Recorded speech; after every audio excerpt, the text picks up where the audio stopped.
예원교회 성도 여러분, 오늘은 불의와 또 죄와 악덕에 대하여 불의는 불의한 자는 버림받는다는, 불의는 버림받는다는 말이 무슨 말인지 주의하여서 말씀을 살펴보려고 합니다. 먼저 아직 로마서 1장, 오늘은 이제 로마서 1장 마지막 설교가 되겠습니다만 로마서 1장에 먼저 나온 말씀을 좀 요약해 보겠습니다. 모든 기독교인들은 복음을 위해 부름받았습니다. 사도만 그런 것이 아닙니다. 그래서 모든 기독교인에게 복음이 중요한데, 특히 복음에는 생명을 주는 하나님의 의가 나타나기 때문에 그렇습니다. 그러나 이 복음의 진리를 또 가로막는 사람들이 있는데, 이들이 하나님의 의를 가로막았기 때문에 성경은 그들을 불의한 사람들이라고 부릅니다. 그런데 이 불의한 사람들조차 하나님을 모르지는 않는다고 성경은 말씀합니다. 불의한 사람들도 자연계의 질서와 장엄함에서 하나님을 인식합니다. 또 그들은 속으로 자신의 그 불의를 저지르는 것, 자신의 불의가 징벌받을 것을 걱정하면서 그런 불의를 징벌하신 하나님을 도덕적 견지에서 인식하게 됩니다. 불의한 사람들도 자연적으로 또 도덕적으로 하나님을 인식한다는 말입니다. 이것이 수학 공식처럼 또렷해 보이지는 않아도 사람들은 다 그렇게 느끼고 있다고 오늘 로마서는 말씀하고 있습니다. 그래서 불의를 벗어나지 못하는 사람들은 결국, 불의를 끝내 벗어나지 못하는 사람들은 결국 허무에 빠지고 허망해집니다. 복음의 사람들은 그러나 허물을 느껴도 하나님 안에서 생명의 질서를 발견하는데, 불의한 사람들은 불의와 허무의 뒤엉킴 속에서 그 영혼이 어지러워진 결과 우상 숭배라는 더 치명적인 함정에 빠져든다고 성경은 말씀합니다. 그래서 썩어질 사람, 새와 짐승과 기어다니는 동물들의 형상을 숭배하는 일이 인간 세상 가운데 늘 있어 왔습니다. 여기까지가 지난 시간까지 짧은 요약입니다. 그런데 이 우상 숭배에 대한 우리 오늘 본문보다 한절 앞에 있는 로마서 1장 23절 말씀, 지금 제가 우상 숭배에 대해서 한 이 이야기, 이 말씀은 바울의 시대에는 한눈에 드러나 보였습니다. 제가 대학 다닐 때 사탄을 숭배하는 사타니즘이라는 그런 모임이 그때도 존재한다고 제가 배웠습니다. 종교학 수업 시간에요. 그럴 때는 그 사타니즘은 그들의 모임을 할 때는 뱀이라든지 하는 그런 흉측스러운 동물들의 형상들이 어김없이 사용된다고 했거든요. 그리고 옛날에 토템이다 무슨 타부다 하는 것들은 모두 동물 우상 숭배를 배경으로 합니다. 심리학자들이 그걸 그럴듯하게 아무리 이야기한다고 해도 그것이 우상 숭배인 것은 피할 수가 없습니다. 거기다가 헬레니즘과 로마는 자신, 즉 인간들의 자기 그 국가의, 자기 민족의 무력을 숭배하였습니다. 그래서 헬라 사람들은 에피파네스라는 왕의 별칭을 사용했는데, 그 말은, 에피파네스라는 이 말은 왕이 바로 신의 현신이라는 뜻으로 에피파네스라고 불렀습니다. 로마에서는 황제를 소테르라고 불렀는데 이 말은 구원자라는 뜻입니다. 사람과 그들의 무력을 그들은 숭배하였습니다. 그래서 바울 시대에는 그렇게 썩어질 것들로 하나님의 영광을 바꿔치기 하는 것이 너무너무 드러나서 보였고, 그래서 바울 사도는 그걸 쭉 이렇게 이야기를 사람들에게 해주었습니다. 로마에 사는 사람들에게. 그리고 나서 오랜 세월이 흘러서 오늘날에 이르렀는데요. 지금은 이제 그런 그리스 로마 시대의 우상숭배가 거의 없어지지 않았습니까? 그래서 이것을 학문적으로 조사할 가치가 있는지는 모르겠습니다만은, 저는 터무니없는, 제가 좀 전에 이야기하는 그런 터무니없는 우상 숭배를 물리치는 데 있어서 아마도 역사적으로 기독교가 가장 큰 역할을 하지 않았을까? 저는 그렇게 믿습니다. 그러니까 오늘 로마서 1장 23절에서 우상 숭배를 고발하는 말씀과 그에 준하는 성경의 다른 말씀들은 이 세계가 우상을 물리칠 수 있도록 하는데 결정적인 영향력을 행사하였을 것이다. 성경 때문에 세상에서는 많은 우상이 저는 사라졌다고 생각합니다. 그렇게 해서 야간 우상이 대부분 사라진 것이라면 이제는 우상 숭배가 없는 것일까? 우리 시대에 대해서 그런 것을 물을 수 있죠. 저는 이런 물음이 일어날 때마다 누가복음 1장 46절 이하 마리아의 장가를 제가 여러분에게 여러 번 이야기했지만 그 말씀을 생각합니다. 마리아가 예수님 잉태한 것을 하나님께 감사하면서 하나님 찬양을 하였는데 거기서 마리아는 권력자와 부자와 지식인에게서 우리를 구해달라고 기도합니다. 이것이 말하자면 마리아의 시대에 이미 사회의 실질적인 우상이었고요. 오늘날도 이거 사회의 우상입니다. 요즘 한국 사회는 권력 숭배에 걸려들어서 큰 곤란을 겪고 있습니다. 요즘 권력 숭배 이것 때문에 엄청나게 어려운 상황이 많아가지고 오늘 사모님도 이제 코로나 감염 기도했는데 저는 요즘 코로나 감염 잊어버렸어요. 정치 문제에 마음이 너무 흔들리고 걱정이 많이 돼가지고 코로나를 잊어버렸습니다. 그럴 만큼 요즘 권력 숭배 때문에 권력 숭배라는 그 문제에 우리나라가 걸려들어 있습니다. 돈을 숭배하는 것은 옛날부터 없었던 적이 없습니다. 또 지식으로 말하자면 지식계는 건세가 시작된 이래로 늘 기독교를 무력화시키는 데 너무너무 노력해 왔습니다. 지금도 그런 연구는 여전한데 지식계가 기독교를 무력화시키려고 하면서 사용하는 많은 지식이 실은 교회의 경건과 합리적 태도가 기반되어서 거기서 나온 것입니다. 그런 면이 많습니다.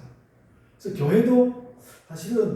교회도 늘 권력과 부와 지식의 우상에 흔들리죠. 교회도 늘 그렇게 흔들립니다. 교회가 앞장서는 것도 같고 그래서 만모니즘 하면서 특별히 개신교 교회에 그런 이야기가 많습니다. 이렇게 교회도 이렇게 흔들렸지만 또 한편 그래도 그것을 물리치는데도 교회가 가장 큰 노력을 해오고 있는 것은 사실입니다.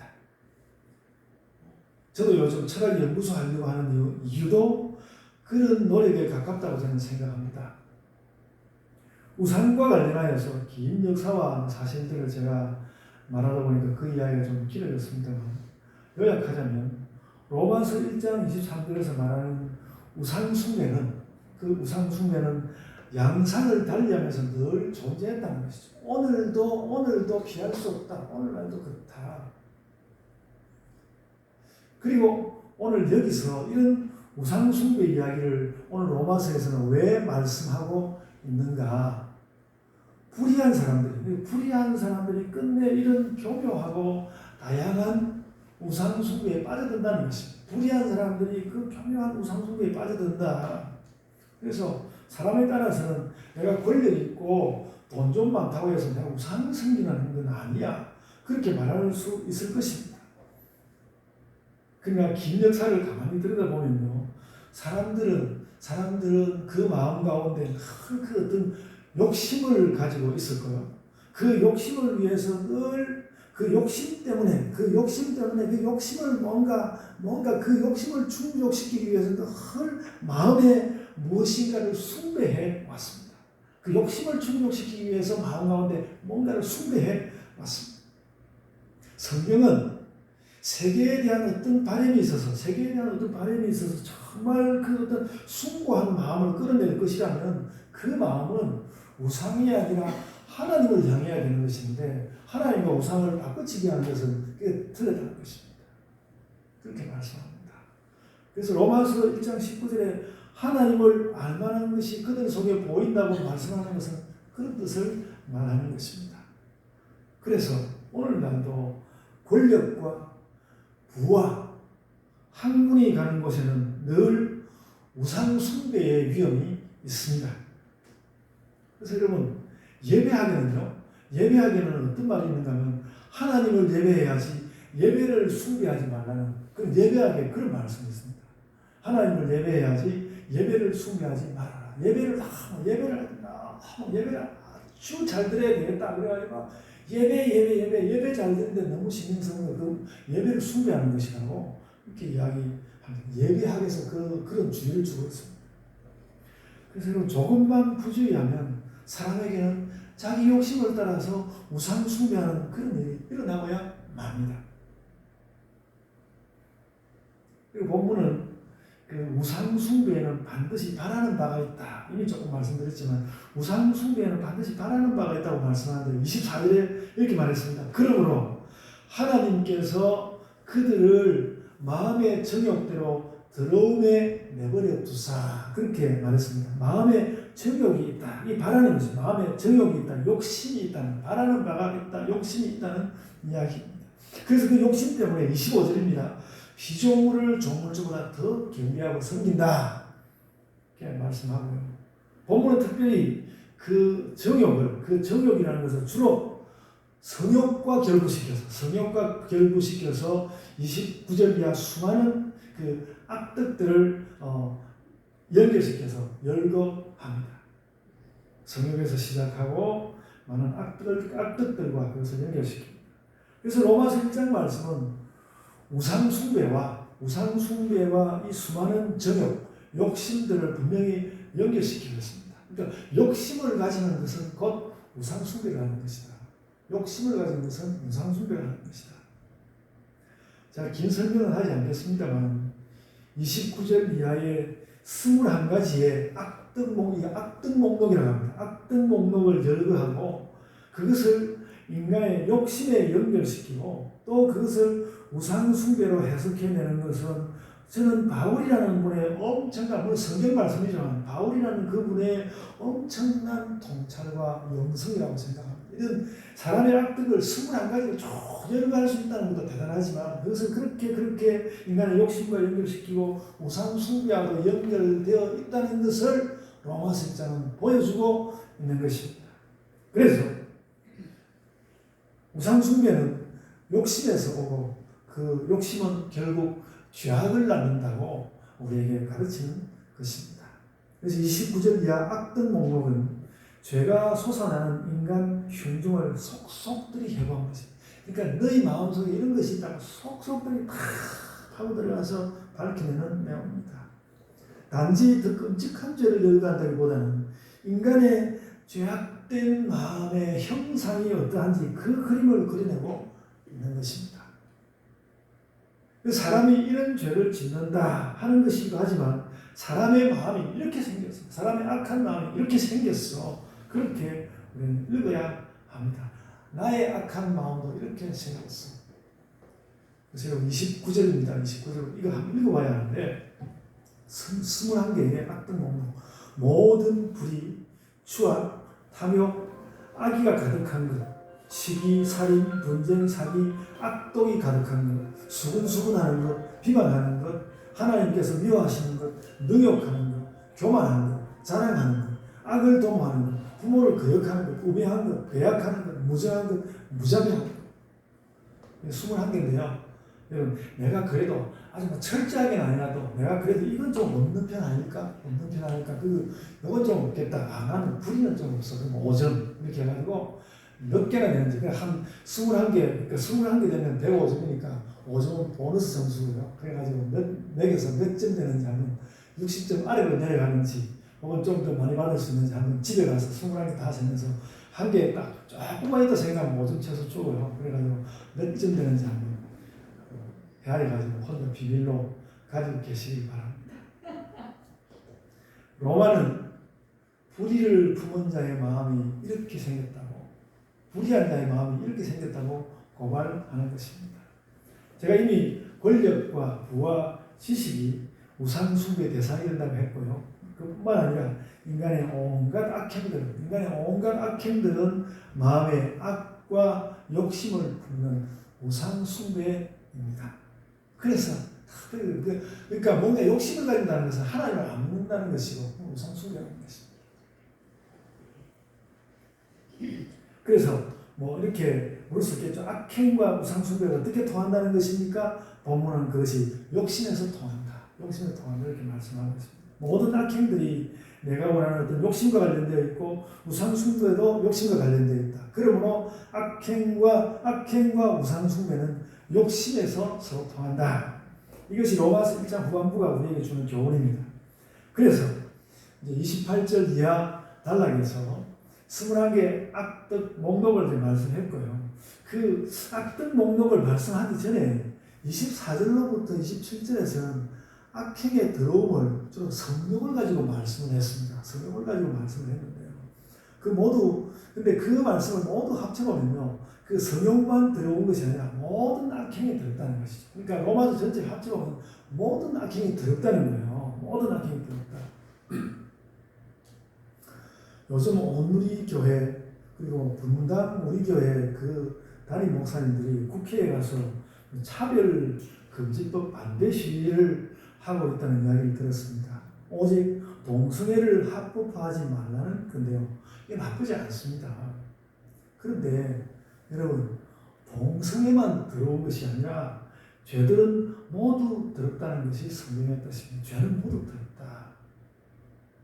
요즘처럼 말씀드린 대로 권력과 부와 학문의 죄가 충만한 시대에 비교적 약자인 동성애자만 그렇게 특별히 교회의 아주 한국을 대표할 만한 목사님들이 반대하는 것은 저는 넌센스라고 생각합니다.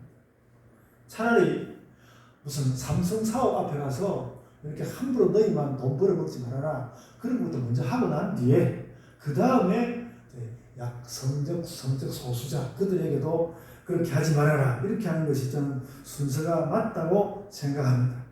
그래서 로마서 1장은 이 죄들이 모두 더럽다. 동성애만 들어온 거 아니다. 이 죄들은 모두 더럽다. 그렇게 가르치고 있습니다. 동성애만 들어온 것이 아니라 그릇된 성욕 모두가 더럽다. 그리고 모든 다른 죄도 더럽다. 본문의 교훈은 그렇습니다. 그래서 우리는 믿음으로 동성애만 아니라 이 모든 악들을 물리쳐야 합니다. 그리고 아주 중요한 사실이 있는데요. 오늘 본문은 이 불의한 자들을 대하는 하나님의 태도에 대해서도 말씀합니다. 이 불의한 자들을 하나님이 어떻게 대하시는가? 근데 단연 두드러진 말씀은 하나님께서 그들을 내버려 두셨다는 것입니다. 내버려 두셨다. 세 번에 걸쳐서 내버려 두셨다는 말씀이 나옵니다. 24절에 보면 마음의 정욕대로 더러움에 내버려 두사. 불의한 자들을 더러움에 내버려 두셨다. 또 26절입니다. 그들을 부끄러운 욕심에 내버려 두셨으니 그들 욕심을 부리는데 그냥 욕심에 내버려 두셨다는 겁니다. 또 그래서 욕심과 더러움은 사실 같은 것이죠. 그리고 28절입니다. 그들을 상실한 마음대로 내버려 두사. 또 상실한 마음은 허무에 빠진 그런 마음인데 불의로 인하여서 그렇게 허무와 상실에 빠진 그대로 내버려 두셨다. 이렇게 말씀하고 있습니다. 하나님은 불의한 자들을 더러움과 욕심과 상실에 내버려 두신다. 이게 또 무슨 말씀일까요? 저절로 내버려 두면 저절로 망가지겠지. 그런 뜻일까? 무슨 뜻일까? 그런 생각을 하게 됩니다. 나 이제 그런 생각이 들죠. 사람은 몰라도 하나님이 이 악행들을 탕탕 두들겨 패서 끝장을 보시든지 아니면 뭐 부드럽게 설득해서 마음을 바꿔먹게 하든지 하나님 그렇게 하셔야지 하나님께서 불의한 자들을 그냥 내버려 둔다는 것이 그게 무슨 말일까? 그게 무슨 말일까? 제가 사실 지난 한 주간 이 성경 말씀을 보면서 이것 때문에 제일 많은 생각을 한 것 같습니다. 그래서 여러 날을 묵상한 결과 제가 얻은 답은 이런 것입니다. 이 불의한 자들의 죄악은 더러운 것보다도 더 중요한 특징이 있는데 이 불의한 자들의 죄악이 더러운 것보다도 더 중요한 특징이 있는데 하나님을 반대하고 하나님의 진리를 반대한다는 것입니다. 하나님을 반대한다는 것이죠. 그래서 하나님을 반대하는 것이니까 하나님께서 만약에 이런 행위를 한번 손을 보시기를 한다면 하나님께서 막 이스라엘 백성들이 막 죄를 저지르고 그러니까 하나님께서 내가 그냥 진영 바깥에 나가 있으려면 내가 이 안에 있다가 너희를 다 두들 부숴가지고 너희 살아남지를 못하면 앞으로 나가 있어야 한다. 그래가지고 진영 바깥에 나가신 적 있지 않습니까? 그래서 적과 원수로 삼아서 완전히 끝장을 보는 것이 아니겠는가. 근데 내가 당장 처단하지 않고 하나님께서 오히려 참으시는 것 아닌가, 저는 그렇게 묵상하였습니다. 이렇게 참으시면서 때로는 이들을 돌려놓으시기도 할 것입니다. 왜 하나님께서 그렇게 안 하시겠습니까? 돌려놓기도 하실 것입니다. 바울 같은 사람 그랬잖아요. 돌려놓았잖아요, 하나님께서. 그렇지만 이 악행들에 대해서 하나님께서 하실 가장 일관되고 그리고 알고 보면 인자한 태도는 그들을 그냥 그대로 살려두고 보시는 것이라는 말입니다. 불의와 악과 죄와 더러움을 손을 보기를 한다면 하나님의 적수이기 때문에 박살을 내는 것인데, 그러면 그들이 완전히 망가져버리는 것이라고, 그런 것이라 참고 보시는 것이다. 오늘 본문 바로 뒤이어서 로마서 2장 4절에 그 말씀이 나옵니다. 좀 대상이 좀 다르긴 하지만 하나님의 마음이 마찬가지라고 생각하는데요. 2장 4절에 이렇게 말씀했습니다. 혹 네가 하나님의 인자하심이 너를 인도하여 회개하게 하심을 알지 못하여 그의 인자하심과 용감하심과 길이 참으심이 풍성함을 멸시하느냐? 그렇게 말씀하지 않습니까? 이 말은 남의 죄를 판단하는 사람을 향한 것인데 하나님의 인자하심과 참으심은 대상은 달라도 마찬가지라고 생각됩니다. 그러니까 하나님께서 불의한 사람을 대하는 인자하심과 그들을 판단하는 사람을 향한 인자하심은 같은데 당장 이제 사람 사이의 현상은 다르다고 이해하면 될 것입니다. 그래서 그가 누구이든 끝내는 하나님께 돌아오는 것이 최종 목표고요. 그래서 하나님의 진리를 반대하고 불의를 저지른 자를 내버려 두신다. 이렇게 말씀하는 것입니다. 불의한 자들을 그냥 더러운 대로 내버려 둔다고 성경이 말씀해서 저는 설교 제목을 이렇게 정할 때 얼마나 속이 시원했겠습니까? 불의한 자는 버려집니다. 그래서 제가 그냥 기분 좋아하면 맞습니다. 하나님 잘했습니다. 그런 것들 그냥 내버려두고 있는 것이 좋고 하나님께서 애타할 것도 없습니다. 그런 생각이 저도 들었는데 그런 생각이 들 수 있지만 그런 말은 아닌 것 같습니다. 오히려 결국은 하나님께서 그 불의한 자들에 대하여서도 인내하며 참아주신다. 그래서 하나님께서 나를 위해서도 인내하시고 불의한 자를 향해서도 인내하신다는 것을 우리가 이상한데 그렇게 생각할 것이 아니라 우리의 행복한 마음으로 하나님께서 우리를 지켜주시는 보호하시는 그것을 알아가면서 행복한 마음으로 확인하여야 할 것입니다. 그래서 우리가 그리스도 안에서 그렇게 해가지고 행복 세상을 만들어가는 것이죠. 여러분, 이 이야기를 빠뜨릴 수가 없었습니다. 용산경찰서 정보계장의 죽음이 너무너무 가슴아픕니다. 또 서울시 안전지원과장도 죽은 채 발견되었습니다. 그러니까 이 157명이 죽는 이 사건 가운데서 윗선에서 이 약한 직원들을 얼마나 들들 볶아댔는지, 얼마나 볶아대고 수사하고 조사하고 검사하고 오라가라 또 엎어먹고 얼마나 볶아댔는지 알만합니다. 이 고난도 별로 없는 사람들이 그 157명의 죽음을 어떻게 감당합니까? 그래서 그런 일들이 일어났다고 합니다. 대통령, 장관, 경찰청장, 시장 그런 사람들 전부 다 빠지고 이 정말 힘없는 계장, 과장 이런 사람들한테 죄를 뒤집어 씌우려고 하니까 그들이 그 무게를 이기지 못하고 그만 할 수 있는 것이 스스로 목숨을 끊는 것밖에 없었던 것 같습니다. 참사를 이루는 또 다른 참사. 그러니까 이런 것들을 보고 있다니까. 제가 그러니까 코로나 감염자 잊어버렸다니까요. 며칠 동안. 여러분, 이 권력에 서려 있는 죄와 욕심과 우상 숭배의 연대기, 그들이 막 현대에서 만들어내는 그들의 이 연대기가 얼마나 더러운가. 그래서 우리는 이 더러움에 몸서리치고 하나님의 의와 진리를 세워야 하는 것입니다. 그래서 여러분, 이제 말씀을 마치면서 다시 의와 진리의 하나님께 눈을 돌리고 싶습니다. 의와 진리하는, 우리가 그 불의에 대해서 많이 들어봤는데 우리 마음이 너무 여러분의 마음이 정말 상처를 입을까 다칠까 싶어서 이제 우리의 눈을 하나님께로 돌리고 싶습니다. 하나님께로 돌리고 싶습니다. 어제 다른 일로 너무 괴로워하는, 그분도 너무 어려운 일을 당해서 너무 괴로워하는 어떤 우리 교회 집사님이 아니고 다른 교회 집사님, 어떤 집사님과 전화를 해서 너무 힘든 일입니다. 전화를 했는데요. 그래서 아주 고통스러운, 너무 고통스러운 생각을 많이 하고 있었습니다. 그래서 제가 그 이야기를 들으면서 그런 공부를 했습니다. 지금 당신이 지금이 너무 어려운데 어떻게 하는지 하나님께 기도하기를, 하나님 저에게 보통의 마음을 가지게 해주십시오. 그 기도하라고. 너무 슬프고 힘들어서 어떻게 할 줄을 모르다 보니까 하나님 제가 보통 때 가지던 그 보통의 마음을 가지게 해주십시오. 그렇게 기도하라고, 그렇게 권고를 하고, 우리 그렇게 하고 우리 행복을 기다리자. 그렇게 권고를 하였습니다. 여러분, 하나님은 신자도 지켜주시고 불신자도 참아주십니다. 불의한 자도 하나님께서 참아주십니다. 그래가지고 신자도 지켜주고 불신자도 지켜주고, 그래가지고 하나님 그럼 나중에 뭐가 되는 겁니까?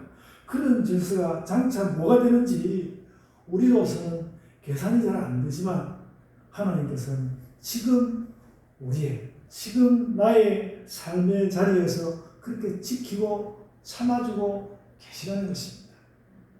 어차피 죄와 우상 숭배와 욕심에 빠져있는 이 세상에 그 무엇을 얻기 위해서 목을 빼고 기다리지 맙시다.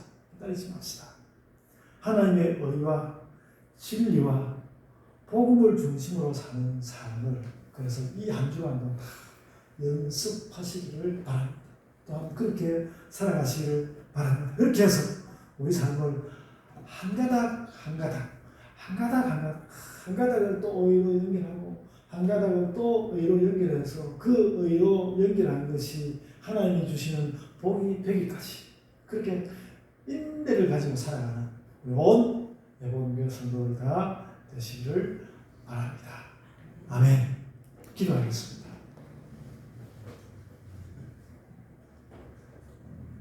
주님, 저희가 늘 행복하고 싶고 또 우리 주변에서 좋은 소문을 듣고 싶은데 참 요즘은 너무 흉흉하였습니다.